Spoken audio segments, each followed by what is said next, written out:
त्यस्तै आउनुहोस् न त्यहाँ पछाडि लाइट उ गरेर धन्यवाद उद्घोषकज्यू। विश्व वातावरण दिवसको उपलक्ष्यमा तयार पारिएको यो कार्यक्रमको सभापतिज्यू, अतिथिज्यूहरू वातावरणलाई जोगाउनुपर्छ भन्ने अभियानको लागि सबैलाई सहयोग गर्नको लागि उपस्थित हुनुभएका वातावरणसँग एकदमै नजिक रहनको लागि सबलाई अनुरोध गर्न हुन उपस्थित हुनुभएका हाम्रा कर्मचारीज्यूहरू र उपस्थित अन्य सबैजनालाई म तारकेश्वर नगरपालिकाको उपप्रमुखको तर्फबाट एकदम अभिवादन व्यक्त गर्न चाहन्छु। वातावरण हाम्रो वरिपरि भएको सबै कुरालाई हामी सामान्यतया वातावरण भन्छौँ।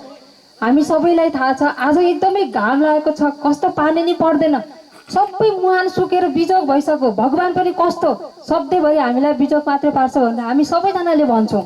यो हाम्रो सबैको जनजीवनमा एकदमै मजासँग आएको कुरा हो। तर हामीले कहिले पनि यो कुरा सोचेका छैनौँ कि कतै वातावरणलाई ध्वस्त पार्ने काम हामी आफैले त गरेका छैनौँ।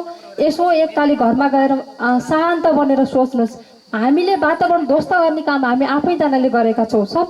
हामी सबजना यसको प्रतिनिधि गर्छौँ। वातावरणलाई ध्वस्त पार्नुपर्छ, रुख काट्नुपर्छ, रुखलाई सबै रुख काटेर सम्म बनाउनु पर्यो, बालुवा बेच्नु पर्यो, रुख नरोप्ने काट्ने दाउरा बाल्ने, त्यो काटिएको रुखमा अर्को बेर्ना नरोप्ने, यी सबै हाम्रा दोषहरू हुन्।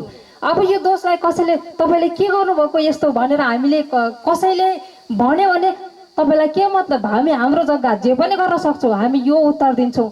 आजबाट यो गर्न छोडिदिनुहोस्। हामीले काटेको रुखबाट यो रुख भएन भने हामीलाई पानी हुँदैन, जब पानी हुँदैन हाम्रो सबै इकोसिस्टम खराब हुन थाल्छ। नेचरलाई बिगार्ने काम हामी आफैले गरेको छौँ।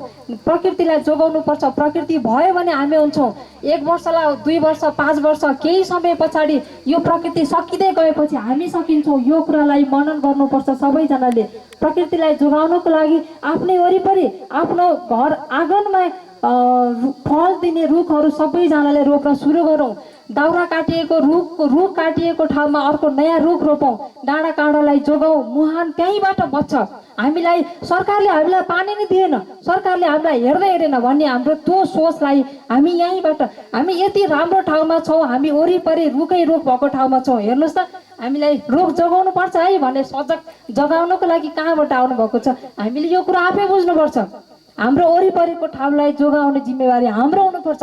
सबैभन्दा पहिला हामीले पहल गरेको खण्डमा मात्र, पहिले यहाँ जोगाइसकेपछि मात्र अरू ठाउँबाट हामीले त गरेका छौँ त, हेर्नुहोस् त भनेर हामी अगाडि बढेर देखाउन सक्ने नमुना बनाउन सक्छौँ हामीले। त्यही भएर सबैजनाले प्रकृतिलाई जोगाउनको निमित्त आजैबाट हातेमालो गर्नुहोस्। प्रकृतिलाई जोगाउनु भयो भने भोलिका हाम्रा सन्तानहरू, हाम्रा बालबच्चाहरूले राम्रो भविष्य जिउन सक्छौँ। प्रकृतिसँग हामीले रहनुपर्छ। प्रकृति बाँच्यो भने हामी बाँच्छौँ र हाम्रो भावी सन्ततिले सुन्दर जीवन पाउँछन्। यही भन्दै म सबैलाई प्रकृति जोगाउनको निमित्त अपिल गर्छु र प्रकृतिलाई जोगाउनुहोस्, यो सबै सृष्टि बचाउनुहोस् भन्ने अनुरोध गर्छु र आफ्नो 2 शब्द यही राख्न चाहन्छु। हस्, धन्यवाद।